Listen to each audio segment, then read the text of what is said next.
Olha só, tem uma verdadeira corrida armamentista acontecendo agora mesmo. Mas não é com tanques ou mísseis não, é com microscópios e bactérias. E nessa nossa análise de hoje, a gente vai ver como essa batalha invisível, que é travada todo dia pelos veterinários lá nas fazendas, pode simplesmente definir o futuro da nossa saúde. Pode até parecer meio dramático, né? Mas essa é a realidade que a resistência bacteriana ameaça trazer de volta. A gente está falando de um tempo antes dos antibióticos, quando uma infecção qualquer podia ser uma sentença. O que está em jogo aqui é literalmente um dos maiores pilares da medicina moderna. Para simplificar, resistência bacteriana é tipo a evolução, só que no modo turbo. Acontece quando as bactérias, dão um jeito de criar defesas contra os remédios que deveriam acabar com elas. É um processo natural, claro, de sobrevivência. O problema é que o nosso uso exagerado de antibióticos acelerou isso para um nível bem perigoso. Então, para a gente desvendar esse tema, o nosso caminho vai ter 4 partes. Primeiro, como é que uma bactéria vira uma superbactéria? Segundo, qual é o papel da criação de animais nisso tudo? Terceiro, como que isso chega até a nossa comida? E por último, e mais importante, quem está na linha de frente combatendo esse problema? Bora começar então? Nessa primeira parte, a gente vai dar um zoom, mergulhar nesse campo de batalha microscópico para entender quais são as táticas que as bactérias usam para se defender. E aqui está a genialidade dos antibióticos. Pensa neles como se fossem mísseis teleguiados, super inteligentes. Eles são programados para atacar só as células das bactérias, não as nossas. Por exemplo, alguns vão lá e, explodem a parede celular, a armadura da bactéria. Outros, que nem a gente vê aqui, impedem que ela produza proteínas, ou seja, ela não consegue se multiplicar. São armas muito precisas. Só que o inimigo? O inimigo está aprendendo a se defender. E é aqui que a coisa fica impressionante. As bactérias não só aprendem a se defender sozinhas, por mutação, elas fofocam, elas compartilham a informação. Pensa que elas têm uma rede social, um grupo de WhatsApp, trocando manuais de sobrevivência em altíssima velocidade. É por isso que a resistência se espalha mas tão rápido. Certo. Agora que a gente já entendeu como a briga funciona lá no mundo micro, vamos para o mundo macro. Como essa batalha toda se conecta com o nosso sistema alimentar. Mais especificamente com o uso de remédios na criação de animais.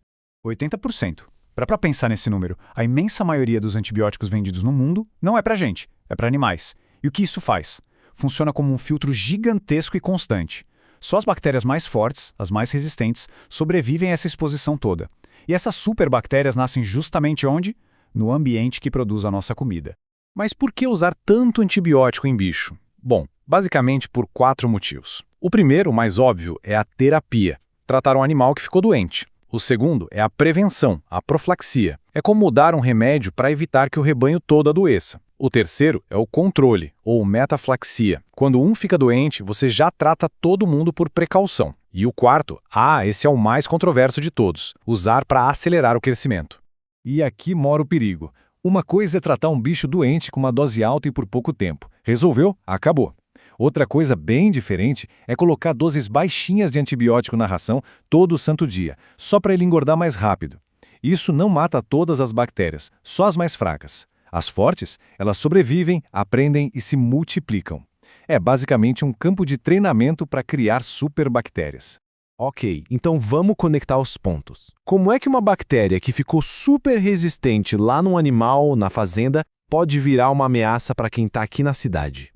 A resposta está nesse conceito que é fundamental: saúde única. A ideia é muito simples. Não dá para separar a saúde das pessoas, da saúde dos animais e da saúde do meio ambiente. É tudo um sistema só, tudo interligado. O que acontece em um desses pontos, inevitavelmente, causa um impacto nos outros. É um verdadeiro efeito dominó. E as consequências de não agir são alarmantes. A Organização Mundial da Saúde fez uma projeção. Se a gente não conseguir controlar a resistência, até 2050, ela pode se tornar uma das maiores causas de morte no mundo. 10 milhões de vidas por ano. Isso pode superar as mortes por câncer. É desse tamanho o desafio que a gente está encarando. E não estamos falando de bactérias abstratas, não. Essa tabela mostra alguns dos supervilões dessa história. São os patógenos que a OMS colocou na lista de mais procurados. Eles já são resistentes aos nossos antibióticos mais poderosos. E vários deles, olha lá, a salmonela, por exemplo, tem uma ligação direta com a nossa cadeia alimentar. Diante de um cenário tão desafiador, onde é que a gente encontra soluções? Bom, vamos para a nossa última parte para ver como os médicos veterinários estão, de fato, na linha de frente dessa batalha. Essa citação resume a missão perfeitamente. Usar os antibióticos de um jeito responsável e inteligente não é só para evitar a resistência. É para garantir o melhor tratamento possível para o animal, proteger o meio ambiente e, no fim da linha, proteger a saúde de todos nós. A responsabilidade é imensa. E a solução na prática está aqui, nesses pilares. A grande virada de chave é trocar a reação pela prevenção. Em vez de ficar remediando, o foco passa a ser evitar a doença, com mais higiene, mais saneamento e mais vacinas. E quando o remédio for inevitável, a regra é clara: chega de achismo. O diagnóstico de laboratório, preciso, se torna a principal ferramenta. E olha, se tiver uma única mensagem para guardar de todo esse nosso papo, é essa aqui. O diagnóstico antes da receita é essencial.